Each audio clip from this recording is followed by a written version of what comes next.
NTR trust భవన్లో పయ్యావుల కేశవ్ మాట్లాడుతున్నారు. ప్రత్యక్ష ప్రసారం ద్వారా చూద్దాం.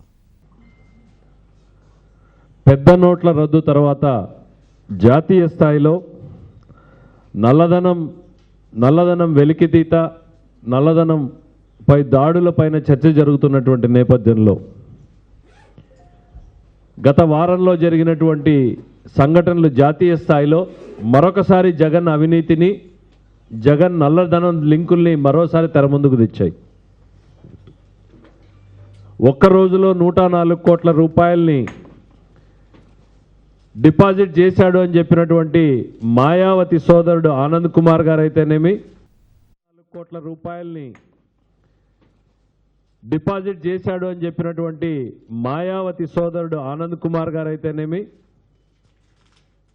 ఈ 104 కోట్ల రూపాయలు ఎక్కడి నుంచి వచ్చాయనేటువంటిది ఇన్కమ్ ట్యాక్స్ డిపార్ట్మెంటు తన పరిశోధనని మొదలుపెట్టి బ్యాంక్ అకౌంట్ని ఫ్రీజ్ చేసి మూలాల్లోకి వెళ్తే హింగోరా ఫిన్వెస్ట్ అనేటువంటి హింగోరా Finvest, Bhaskar fund management, delta ఇలాంటి కంపెనీలు అన్నీ కూడా పెట్టుబడులు పెట్టాయి. 1300 కోట్ల రూపాయలని ఆయన సంస్థల్లో పెట్టుబడులు పెట్టాయి. 10 రూపాయల షేర్ని 10,000 రూపాయలకు కొన్నాయన్నటువంటి వాస్తవాలు వెలుగులోకి వచ్చినాయి. మరింత లోతుగా పరిశోధనలోకి వెళ్తే ఇదే సంస్థ మహారాష్ట్రలోని మరో రాజకీయ పార్టీ నేత ఛగన్ భుజబల్కి సంబంధించినటువంటి కంపెనీల్లోనూ పెట్టుబడులు పెట్టాయని తెలిసింది. ఈ మూలాల్ని మరింత అధ్యయనం చేస్తూ వెళ్తే వీటికి ఆది పురుషుడు, మూల పురుషుడు మన జగన్మోహన్ రెడ్డి, మన రాష్ట్రానికి సంబంధించినటువంటి జగన్మోహన్ రెడ్డికి సంబంధించిన జగతి సంస్థలే కూడా ఈ హింగోరా ఫిన్వెస్ట్ పెట్టుబడులు పెట్టిందని తేలింది. గొప్ప గొప్ప ఆర్థిక శాస్త్రవేత్తలకు కూడా అందని రీతిలో పెట్టాడు జగన్మోహన్ రెడ్డి గారు ఈ జగతి పబ్లికేషన్ని. 8 లక్షల రూపాయలు మాత్రమే ఆయన పెట్టుబడి, సాక్షిలో కేవలం 8 లక్షల రూపాయలు మాత్రమే పెట్టుబడి, 1450 కోట్ల రూపాయలు ఈ రకంగా వివిధ రూపాల్లో ఆ సంస్థలకి పెట్టుబడులుగా తెచ్చాడు. ఇది ఈ మాయాజాలం ఎంత గొప్పదో చూడండి. 8 లక్షల రూపాయల పెట్టుబడితో ఇన్ని వేల కోట్ల పత్రికా సామ్రాజ్యాన్ని, ఓ అక్రమాల విషపుత్రికని నెలకొల్పగలిపాడు జగన్మోహన్ రెడ్డి. మళ్ళీ ఇవన్నీ కూడా తెర ముందుకు వచ్చాయి. అభివృద్ధి గురించి ఎక్కడ చర్చ జరిగినా ఆంధ్రప్రదేశ్ గురించి చర్చ జరుగుతుంది. దేశంలో అవినీతి గురించి ఎక్కడ మూలాలు వెతికినా నిన్ను వదలబొమ్మాలి అన్నట్టుగా అది జగన్మోహన్ రెడ్డి దగ్గరకే చేరుతున్నాయి ఆ మూలాలన్నీ కూడా. ఇవన్నింటి పట్ల దృష్టిని మరల్చడానికే ఇవాళ జగన్మోహన్ రెడ్డి గారు యాత్రలు చేస్తున్నారు. రైతు భరోసా పేరుతో ప్రజల ముందుకెళ్లే ప్రయత్నం చేస్తున్నారు ఆయన. ఈ అవినీతి మూలాలని, ఈ నల్లడబ్బు పెట్టుబడులని,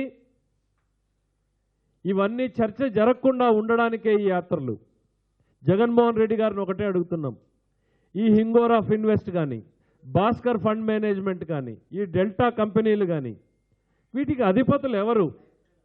వీరికి మీ కంపెనీలకి ఉన్న సంబంధ బాంధవ్యాలు ఏంటి? ఎందుకంటే అవన్నీ పరిశోధనలోకి వెళ్తే తెలుస్తున్నది ఏంటంటే కనీసం అడ్రస్లు కూడా లేకుండా పోయినాయి ఈ కంపెనీలు. వేల కోట్ల రూపాయలు పెట్టుబడులు పెట్టినటువంటి కంపెనీలు ఇవన్నీ. జగన్మోహన్ రెడ్డి గారి దాంట్లోకి కొన్ని 10 కోట్లలో పెడితే మిగిలిన దగ్గర 100 కోట్లలో పెట్టుబడులు పెట్టినటువంటి కంపెనీలు ఇవాళ అడ్రస్ కూడా లేనటువంటి పరిస్థితుల్లో ఉన్నాయి. ఇవేవి కూడా పబ్లిక్ లిమిటెడ్ కంపెనీలు కాదు, కేవలం 10 మంది వ్యక్తులు, 20 మంది వ్యక్తులు కలిపి నిర్మించుకున్నట్టు. ఈ కంపెనీల వివరాలు ఏందో ప్రజలకు చెప్పండి. మాకు శుద్ధులు, జనానికి నీతులు చెప్పే ముందు మీ గురించిన నిజాలు ప్రజలకు వివరించండి. పొద్దున్న లేస్తేనే మాకు శుద్ధులు చెప్తారు, జనానికి నీతులు చెప్తారు, మీ గురించి నిజాలు మాత్రం చెప్పరు. మీ కంపెనీలకు పెట్టుబడులు ఎక్కడి నుంచి వచ్చాయి, ఆ పెట్టుబడుల వెనుక నల్ల డబ్బు ఎక్కడ మొదలైంది, ఆ నల్ల డబ్బు మూలాలు ఏంటి అనేటువంటిది కూడా జనానికి చెప్పండి జగన్మోహన్ రెడ్డి గారు. మీరు చెప్పకపోతే మేం చెప్పడానికి మళ్ళీ సిద్ధమవుతున్నాం. దేశవ్యాప్తంగా చర్చ జరుగుతున్నటువంటి నేపథ్యంలో నల్లధనానికి సామ్రాట్గా మిగిలినటువంటి నువ్వు, నల్లధనం, జగన్మోహన్ రెడ్డి రెండు అవిభక్త కవలలు. నల్లధనం గురించి చర్చ జరిగితే అది జగన్మోహన్ రెడ్డి గురించి చర్చ జరగకుండా ఉండదు.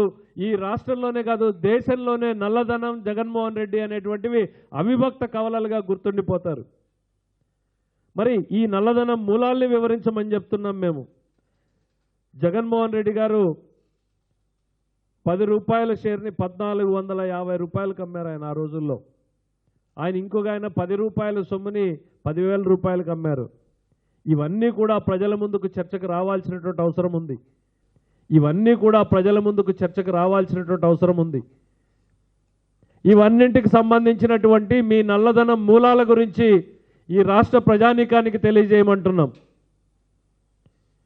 ఇన్కమ్ ట్యాక్స్ డిపార్ట్మెంట్ కానీ ఈడీ కానీ జగన్ని వదిలేటువంటి ప్రసక్తి లేదు. ఇవి వదల బొమ్మాలి అన్నట్టుగానే జగన్మోహన్ని వెంటాడుతున్నాయి. వాటి నుంచి తప్పించుకొని పారిపోయేటువంటి ప్రయత్నంలో భాగంగానే ప్రజల ముందు తిరుగుతున్నట్టుగా నటిస్తున్నాడు జగన్మోహన్ రెడ్డి గారు. తొందరలోనే జగన్ జైలుకు పోక తప్పదు, ఆయన పార్టీ OLXలో పెట్టక తప్పదు. ఇవన్నింటికి సంబంధించినటువంటి నిజాల్ని జగన్ జైలుకు పార్టీ OLXకు పోకముందు పాప ప్రక్షాళన చేసుకోమంటున్నాం.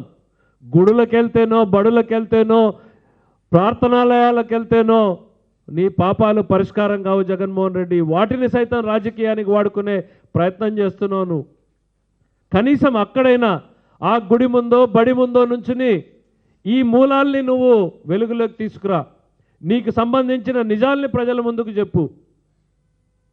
నువ్వు శ్రీశైలం వెళ్ళినా, మహానంది వెళ్ళినా, మరో ప్రార్థనాలయానికి వెళ్ళినా నిజాల్ని చెప్పమంటున్నాం. మేము బయటకు వచ్చిన తర్వాత గుండె మీద చేసుకుని నీ నల్లధనం మూలాలేంటి అనేటువంటి నిజాల్ని ప్రజల ముందు పెట్టమంటున్నాం. నీ పాప ప్రక్షాళన చేసుకుంటే ప్రజలు కొంచెమైనా నమ్మేటువంటి పరిస్థితుల్లోకి వస్తారనేటువంటి తెలియజేస్తున్నాం.